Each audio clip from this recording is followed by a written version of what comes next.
Hello, and welcome back to the podcast. I'm not going to lie, the last couple weeks have been rough. And there's a word that keeps coming back to me: mattering. I heard it in a conversation between Jennifer Wallace and Maya Shankar on a slight change of plans, and it stayed with me.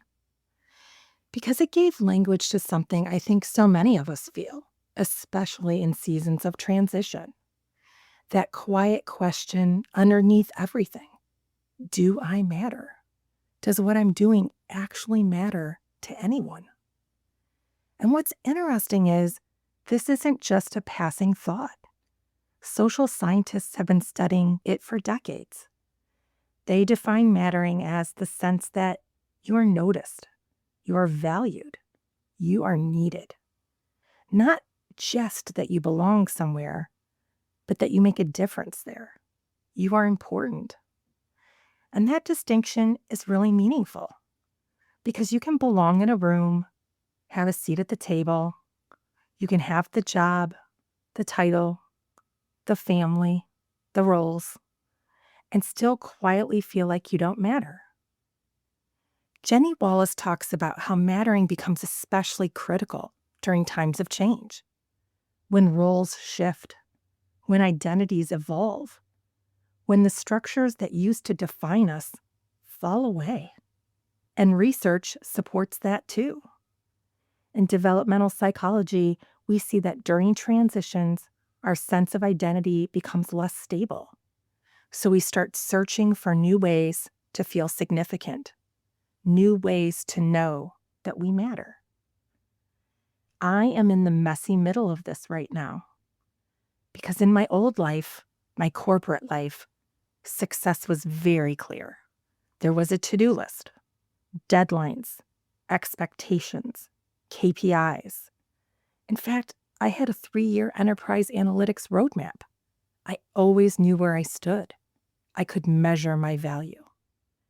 I can picture a random Monday, back-to-back meetings, Teams messages coming in, someone waiting on me for a decision, a problem that needed solving.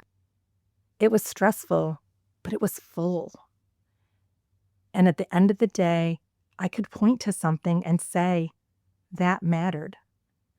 It mattered so much, they paid me for it. Now, my days look completely different.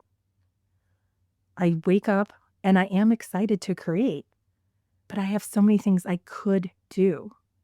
I'm spending my time reading, thinking, writing, connecting, but it's hard to know which of these activities is the most important for building my business. I follow my gut and my energy, but success in this space is much quieter, less defined, more internal. And there are not very many dollar signs attached to it yet. And if I'm honest, that's been disorienting. At the end of the day, I sometimes sit there and think, what did I do that is going to convert to success? Most days, it doesn't matter how much I get done.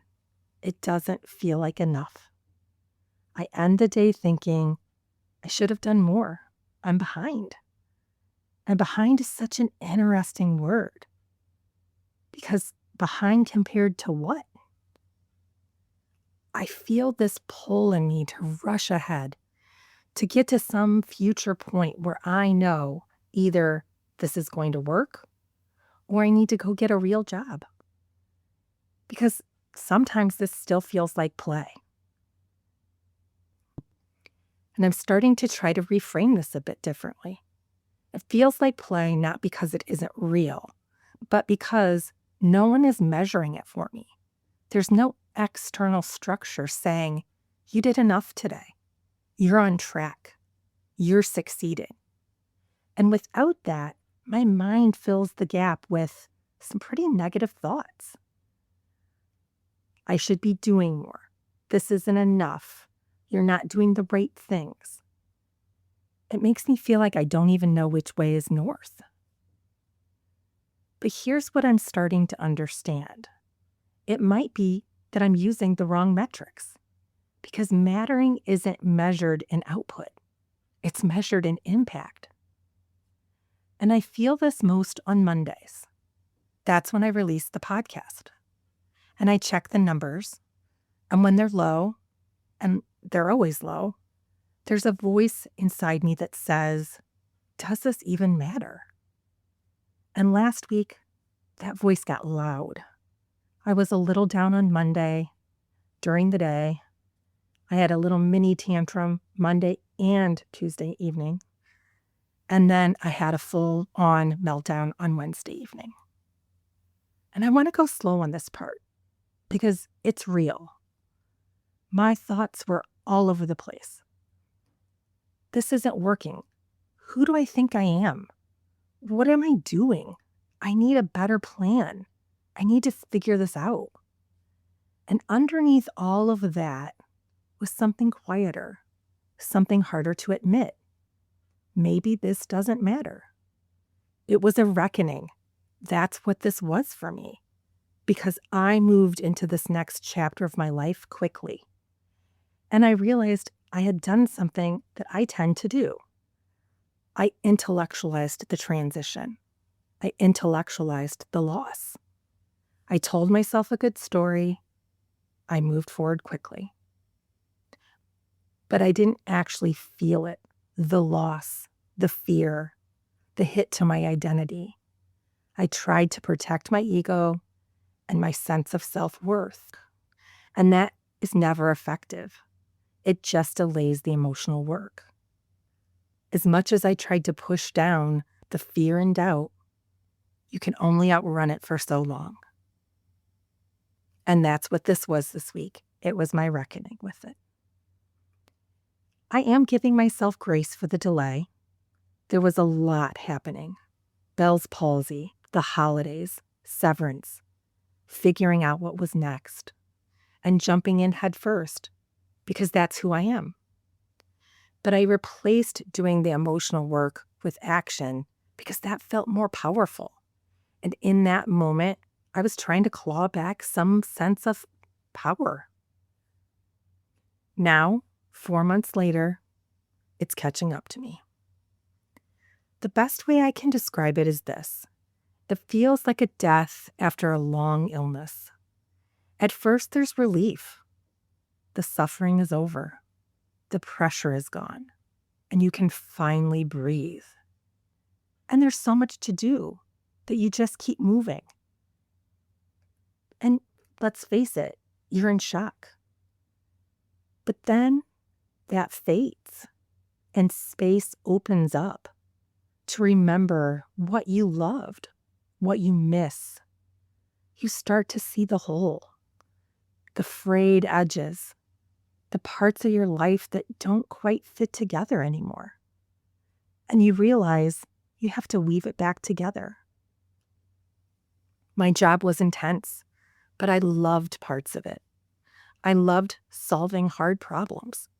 I loved supporting people, building things that mattered, herding the cats for 13 years. And then it was just gone. At first, it felt like a relief. It's not my responsibility anymore. The pressure lifted. I could leave my phone at home and the sky didn't fall. And that felt like playing hooky. My nervous system didn't know what to do. What do you mean there's no fire? There were beautiful parts. I had time and space for me and my family to think and read and be. But as that wore off, I started to see what I lost. The people, the collaboration, the shared purpose, being needed, being part of something. That was all gone too.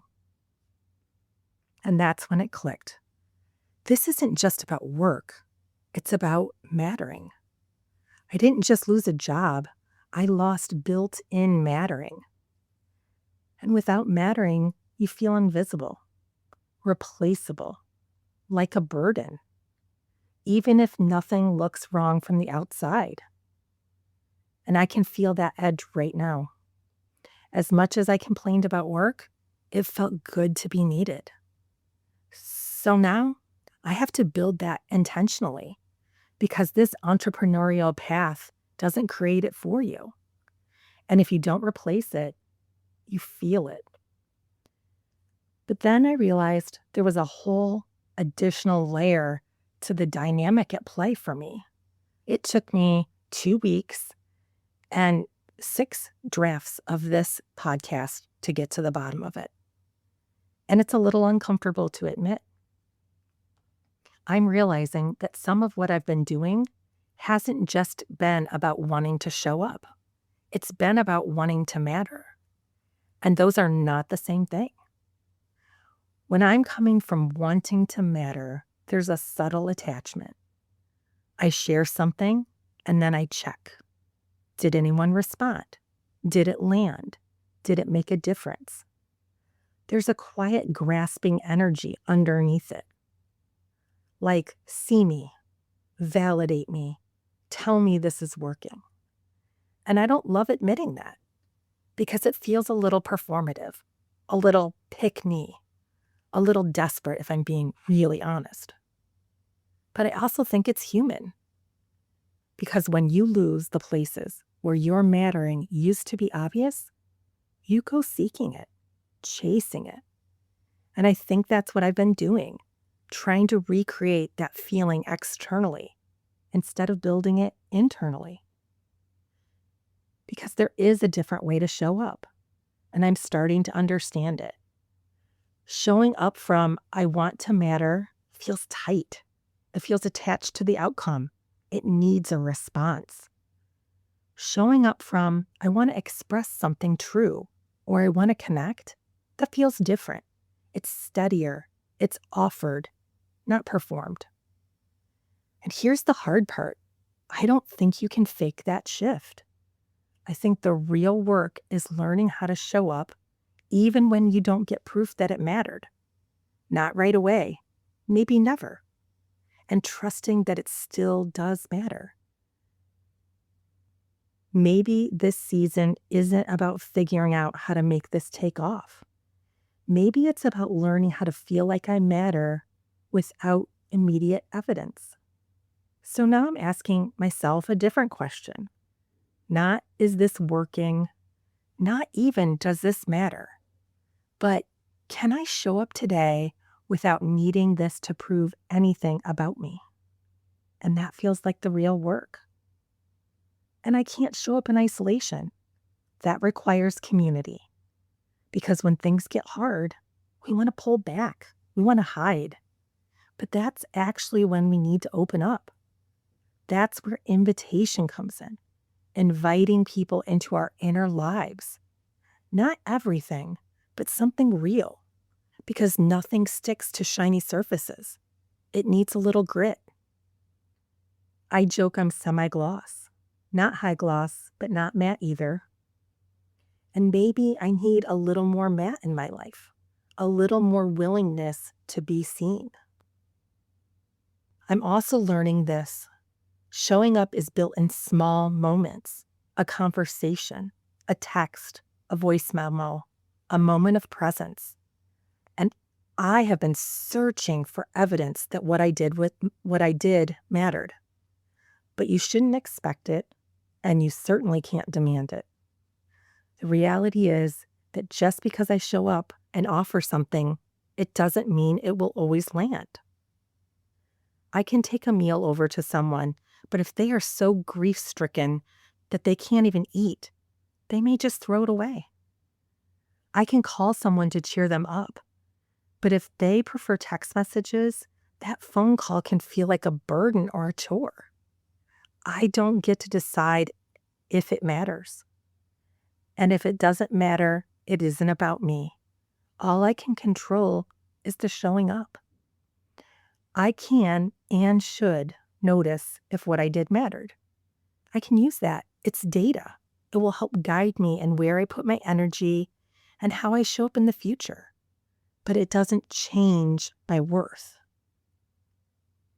And I started something simple last week, a mattering journal. At the end of each day, 3 things I did that mattered, 3 things others did that mattered to me. And today, I am shifting that journal from a mattering journal to a showing up journal. 3 ways I showed up and 3 ways others showed up for me. And that shift feels meaningful to me. I feel lighter and more grounded because happiness isn't something we chase directly. It's a byproduct of meaning, of contribution, of showing up for ourselves and others. There are lots of transitions that can cause us to feel less stable in our value and worth. At work, a new job or career path, being promoted into a leadership position, stepping back from a high-demand role, retiring, losing a job or being laid off, becoming a stay-at-home parent. In our relationships, becoming a parent, becoming an empty nester, a breakup, either romantic or platonic, divorce, feeling excluded from or disconnected from a group, in loss and grief, a death of a loved one, loss of a pet, losing a community or version of life, miscarriage or infertility, in our own bodies, personal illness or diagnosis, chronic health conditions, mental health struggles. The specific list goes on and on. It is in these moments where your roles change, your structure changes, your relationships change, or your identity shifts. These can all disrupt your sense of mattering. If you are in a season like this, and it often feels like we are, your mattering hasn't disappeared. It's just asking to be rooted somewhere deeper, more internal. As I grappled with all of these things the past 2 weeks, it's helping me reframe how I see this podcast. It is a forcing function to get to know myself better, to grow, to evolve. It's my attempt to show up in the world as a little more Matt. When I recorded the first few versions of this and listened back, I could hear in my own voice there was more to the story. And because I am more present in my own life now, I can notice those things. And I have more time and space to explore those reactions and feelings. I'm curious about what's going on. When I say these last couple of weeks were rough, I'm being really honest. But having worked through this, I feel a little lighter now. I feel like I have my head on a little straighter, and I'm ready to tackle the next challenge without the constant background noise of, do I matter in my head? So as you leave this podcast, I don't want you to walk away with a checklist. I want to offer you a few questions to sit with. Where in your life do you feel like you truly matter? Not in a performative way, not because you're producing or achieving, but because you're known and needed and connected. And where might you be looking for that feeling in places that can't reliably give it to you? Are there ways you've been showing up lately that feel a little tight, a little attached, like you're hoping for a response to tell you it was enough? And what would that look like to show up from a different place? Not to prove anything, not to be validated, but simply to express something that feels true.